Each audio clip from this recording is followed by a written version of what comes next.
శ్రీ కేదారీశ్వర వ్రత కథ ప్రారంభం.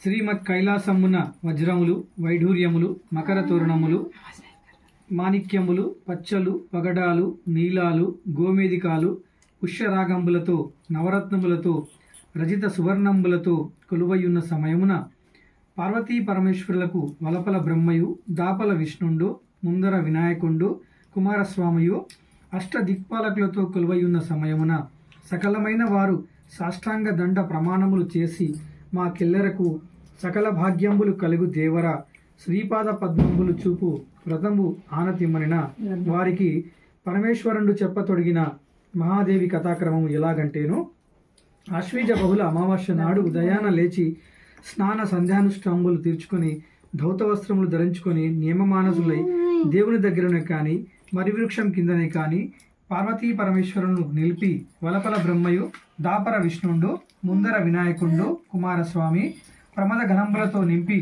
21 పసుపు ఉండలు, 21 గంధపు ఉండలు, 21 పోకలు, 21 తమలపాకులు, 21 గుగ్గిల పలుకులు, 21 జాజి పువ్వులు, 21 బెల్లపు ఉండలు, 21 మర్యాకులు, నూలుపోగు దారం 21 ముళ్ళు వేసి ఇంటి దగ్గరనే కాని మరి వృక్షం కిందనే కాని గోమయంబుతో అలికి పంచమూలల అరుగు వేసి ఆ అరుగు మీద పార్వతీ పరమేశ్వరులను ఆహ్వానం చేసి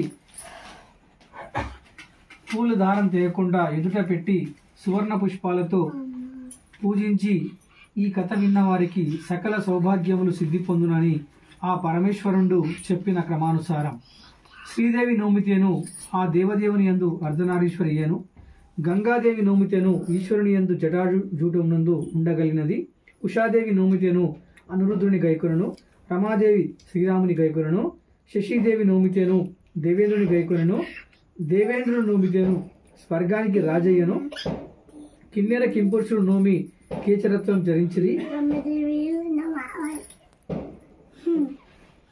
రంభ ఊర్వశి మేనకాదులు నోమి అమృత శరీరులైరి, అగస్త్య మార్కండేయులు నోమి సకల కార్యములు సిద్ధి అయ్యను, బలిచక్రవర్తి హరిశ్చంద్రుడు, పురుకుచ్చుడు, పురూరవుడు, సగర కార్తి వీరార్జునుడు మొదలుగా నోమి చక్రవర్తులైరి, ద్వాపరమున గాంధారి నోమి 101 పుత్రులను కనెను, కుంతీదేవి నోమి ధర్మరాజు మొదలగు పంచపాండవులు పుట్టిరి, ధర్మరాజు నోమి దుర్యోధనాలను గెలిచిరి, భీమసేనుడు నోమి పరిపూర్ణ కాయుడాయను, అర్జునుడు నోమి పాశుపతాస్త్రం ఒడసెను, సహదేవుండు నోమి ధనుర్విద్యా పారిణులైరి. భూలోకంలో వజ్రదంతుడని రాజు హుజులి మహంకాళి పట్టణంలో సింహాసనారుడై ఉండగాను నారదుడు వచ్చెను. వజ్రదంతుడు లేచి నారదునికి అర్ఘ్యపాద్యములు ఇచ్చి కూర్చున్నామని దేవించి తాము కూర్చుండి నారదునికి విజ్ఞాపన చేశాను. స్వామి, ధర్మరాజు పగవారిని ఇలా గెలిచునని అడిగాను. నారదుడు చెప్పాను, శ్రీకృష్ణుడు పాండవులకు కేదారీశ్వర వ్రతము చేయమని చెప్పాను. పాండవులు కేదారీశ్వర వ్రతం చేసిన మహత్తు వల్ల దుర్యోధనాదులను గెలిచిరి, సుఖంగా రాజ్యం వెలిరి, అష్ట ఐశ్వర్యాదులు అనుభవించిరని వజ్రదంతునికి నారదుడు చెప్పాను. ఆ వ్రత సంకల్పం శాంతంగా తెలియజెప్పాను. బ్రహ్మ, క్షత్రియ, వైశ్యాది మొదలు సకల వర్ణాశ్రమ ధర్మాల వారులెలా నోము వచ్చును, కార్యాలు కోరినట్టు సిద్ధి ఆయనని నారదుడు చెప్పాను. వజ్రదంతుడు నారదుని పరమవాక్యములు విని సంతోషపడి, నేను నీ చేత వింటిని, కృతార్థుడనైతిని, నీ కృపచేత నా పట్టణంలోని సకల వర్ణాశ్రమ ధర్మాల వారికెల్లా చెప్పి కేదారీశ్వర వ్రతం చేయమని ఆజ్ఞాపించాను. రాజు నారదుని ఎప్పుడు చేయవాలని అడిగాను. అప్పుడు నారదుడు అశ్వీజ బహుళ అమావాస్య నాడే కాని లేక కార్తీక శుద్ధ పౌర్ణమి నాడే కాని వ్రతం నోమవచ్చును. ఇలాగున శ్రీకృష్ణ భగవానుడు ధర్మరాజుకు చెప్పిన ప్రకారంగా నీకు చెప్పినని రాజుకు నారదుడు చెప్పి సత్యలోకానికి పోయాను. సమస్తమైన వారు నోము నోమిరి, అందుకు సకల సంపదలు అనుభవించుకుంటూ పుత్ర పౌత్రాదులతో సుఖాన ఉండిరి. ఆ పట్టణంలో కేశవభట్టు అనే బ్రాహ్మణుడు మహాదరిద్రుడు, సంతానం లేక చింతాక్రాంతుడై ఒకనాడు యాచక వృత్తికి పోతుండగా ఒక రాజుకు అమడాల తండ్రి గండాంతరం చేత 2 కుమార్తెలు పుట్టి ఉండిరి. పుట్టిన పిల్లల జాతకం విచారిస్తే పెద్దవారు తండ్రి గండాంతరం చేత పుట్టిన పిల్లలను అడవిలోన చెట్టు కింద పెట్టి రమ్మనిన అదే పుట్టుని పెట్టి వచ్చింది. కేశవ భట్టు అదే మార్గాన వచ్చి ఆ పిల్లలను చూసి నేను సంతానం లేనివాడని మహా సంతోషపడి ఆ పిల్లలను ఎత్తుకు వచ్చి పుణ్యావతులు గావించి నామకరణం చేసి పుణ్యావతి, భాగ్యావతి అని పేరు పెట్టి శిశువులను పిలుచుకుంటూ ఉండేను. అంతలో ఆ పట్టణంలో వ్రతం చేసేందుకు నది తీరమునకు పోతూ ఉండగా వారిని ఆ శిశువులు చూచి కేదారేశ్వర నోము మేము కూడా నోముతామని ఆ కేశవ భట్టును శ్రీబాలుడు అడిగిరి.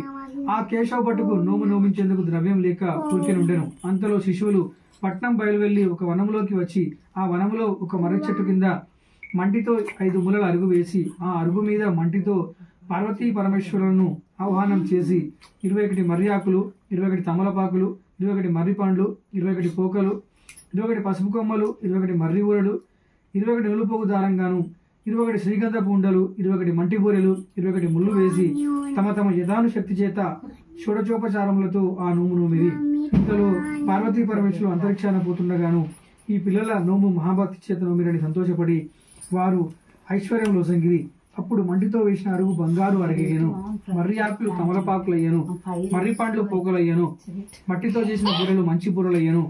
ఆ శ్రీబాలు కట్టుకున్న వస్త్రాలు చీని చిదంబరాలయ్యను, వారు పెట్టుకున్న భూషణాలు ఆభరణాలయ్యను.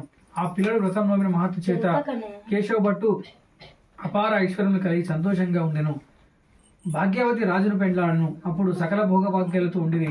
ఆ తర్వాత కంచిపట్టణం మేల విశ్వశర్మ కన్యార్తి కొరకు వజ్రదంతుని కొరకు దండుదలంతో వచ్చి ఉండెను కనుక ఆ వృత్తాంతం విశ్వశర్మకు వజ్రదంతుడు చుట్టరికం ఉన్నందున ఈ కన్యకల వృత్తాంతం చెప్పిన వాడాయను. విశ్వశర్ముడు పుణ్యావతిని లగ్నం చేసుకుంటానని చెప్పాను. అప్పుడు ఆ వజ్రదంతుడు కేశవ భట్టును పిలిపించి మా బంధువు కంచిపట్టణం మేల విశ్వశర్మునికి మీ చిన్న బిడ్డ పుణ్యావతిని ఇవ్వమని కేశవ భట్టును అడిగాను. ఆ కేశవ భట్టు మహా సంతోషపడను. అనంతరం విశ్వశర్మునికి కేశవ భట్టు తన చిన్న బిడ్డ పుణ్యావతిని ఇచ్చాను. కేశవ భట్టు వాగ్దానం వల్ల విశ్వశర్ముడు సంతోషించి తన ఇంటికి పోయినాడు. పోయిన తర్వాత ప్రధానులతో బంధువులతో ఈ సంగతి తెలియజెప్పాను. అందరూ సంతోషపడరి. విశ్వశర్ముడు కేశవ భట్టును తన పట్టణంలో పిలిపించుకొని పుణ్యావతిని లగ్నం చేసుకున్నాను. చేసుకున్న తర్వాత ఎవరి ఇళ్లలో వారు సుఖాన ఉండిరి. ఒకనాడు ఆలుమొగలు కూర్చొని ఉండగా కేదారి గౌరమ్మ నోమిన దండ మెడలో వేసుకుని ఉండేటువంటిదే ఉండెను. పుణ్యావతిని చూసి విశ్వశర్ముడు ఇన్ని ఆభరణాలు నీకు ఉండగా నూలుపోగు దారం ఏమి నిమిత్తం చేత వేసుకున్నావు అని విచారించను. కేదారి గౌరమ్మ నోమి దండ వేసుకున్న మహత్తు చేత నీ వంటి రాజుల పెళ్లి చేసుకుంటుని నోము మహత్తు చేతనే మాకు ఈ పుణ్య భాగ్యం వచ్చిందని చెప్పాను. ఎక్కడి గౌరమ్మ నన్ను వశం చేసుకోవాలని కోపం వచ్చి దారమును తెంచి ఎండిపోయిన కాకర చెట్టు మీద పారవేశాను. దారం తెంచిన మహత్తు చేత రాజ్యం పర్రాజులు తీసుకునేది. ఎక్కడి భాగ్యమంతా అక్కడనే పోయాను. రాజు పెండ్లాం గర్భంతో ఉండెను. శరీరమంతా కుష్టివ్యాధి కలిగెను. రాజు పెండ్లాంను చూసి అసూయపడి వెళ్ళగొట్టాను. అరణ్యం పెట్టుకుని రాజు పెండ్లాం వెళ్ళిపోయాను. ఒక మునీశ్వరుడు అరణ్యం నందు తపస్సు చేసుకుని చుండెను. ఆ మునీశ్వరుని రాజు పెండ్లాం చూసి ఓ మునీశ్వరుడా, మా రాజు నన్ను వెళ్ళగొట్టినాడు, మీ సేవ చేస్తూ ఉంటాను అని అడిగాను. నీవు రాజు పెండ్లాము, మేము ఋషులము, మా సేవ చేసుకుంటూ ఉండమని చెప్పాను. ఋషుల సేవ చేస్తూ ఉండగా ఆమె శరీరం అంతా కుష్టివ్యాధి విడిచి వజ్ర శరీరం అయ్యను. 9 నెలల నుండి మగ చిన్నవానికి రను. ఆ పుట్టిన పిల్లవాడు 12 ఏళ్ల పర్యంతం అడవిలోనే ఉండెను. ఒక నాట మధ్య మందు తల్లిని విచారించగా అమ్మ అరణం నందు కలిగి ఉన్నాడు, నా తండ్రి ఉన్నాడా లేడా, మనకు రాజ్యం ఉన్నదా లేదా అని అడిగాను. చూసుకొని కుమారునికి చెప్పగదా, కళింగ రాజ్యం చేసే విశ్వశర్ముడు మీ తండ్రి. నిన్ను గర్భంతో ఉండగా శరీరమంతా కుష్ఠవ్యాధి కలగగా మీ తండ్రి నన్ను వెళ్ళగొట్టాను. ఈ మునీశ్వరుని దగ్గరకు వచ్చి సేవ చేస్తుంది కనుక శరీరం అంతా కుష్ఠవ్యాధి విడిచి నీవు ఈ అరణ్య ముందు పుట్టింది. నీ పెద్ద తల్లి భాగ్యవతి అన్నది. ఆమె వద్దకు పోయి కొంత ద్రవ్యం ఇప్పించుకోరమ్మని చెప్పి చిన్నవాడిని తోలిస్తే చిన్నవాడు పోయి తమ సంగతి అంతా తమ పెద్దమ్మ భాగ్యవతికి చెప్పాను. పిల్లవాడిని అడుగుతున్నది భాగ్యవతి, ఎందుకు ఈ రాజ్యలక్ష్మి పోయి దరిద్రం రావడానికి కారణం ఏమని పెద్దతల్లి అడగగా నాకు ఈ సంగతి తెలియదు అని చెప్పాను. పెద్దతల్లి పిల్లవాడిని కొన్నాళ్ళు ఉంచుకొని చద్ది కట్టి చద్దిలో పదార్థం కట్టి ఈ పదార్థం తీసుకోమని మీ అమ్మకి ఇవ్వమని చెప్పాను. ఆ పిల్లవాడు పదార్థం తీసుకొని ప్రోవెంబడి పోస్తుండగా ఆ చిన్నవానికి దప్పి అయి బావిగడ్డ మీద చద్దిముళ్ళ పెట్టి బావిలోకి దిగిపోతుండగా గాలి వచ్చి చద్దిముళ్ళ దొర్లి బావిలో పడను. చిన్నవాడు బావిలో పడడం చూసి వ్యాజ్యపడి మళ్ళీ పెద్దవాడి దగ్గరికి వచ్చి నీవు ఇచ్చిన పదార్థం చద్దిముళ్ళే బావిలో పడను అని చెప్పాను. ఆమె మహాచింత చేసి కొన్నాళ్ళు ఉంచుకొని పాకుల నిండా పదార్థం నింపి ఎవరికి ఇవ్వకుండా ఎక్కడా పెట్టకుండా తీసుకుపోమని చెప్పాను. కొంత దూరం వచ్చిన తర్వాత గోసాయి చిన్నవాని ఎదురుగా వచ్చి పాకోళ్ళు మావి అని నీవు తీసుకుని పోతావని బెదిరించి పాకోళ్ళు తీసుకుని పోయాను. మళ్ళీ పెద్దతల్లి దగ్గరికి వచ్చి నీవు ఇచ్చిన పాకోళ్ళు గోసాయి తీసుకుని పోయినాడు, అని చెప్పాను. మళ్ళీ చిన్నవాడిని ఎదుట బెత్తం తెప్పించి బెత్తం నిండా పదార్థం నింపి పిల్లవాని చేతికి ఇచ్చి మళ్ళీ తోలించాను. పిల్లవాడు త్రోవ పట్టుకుని రాగా పశువులు కాసే పిల్లలు ఈ కోలకట్టే మాది అని తీసుకొని పోయానని చెప్పాను. చెప్పిన తర్వాత 3 సార్లు ద్రవ్యం ఇస్తే అంటేది అట్టదు ముట్టేది ముట్టదు. పూర్వమందు మీ అమ్మ నేను కేదారి గౌరమ్మ వ్రతం నోమి ఉంటుంది.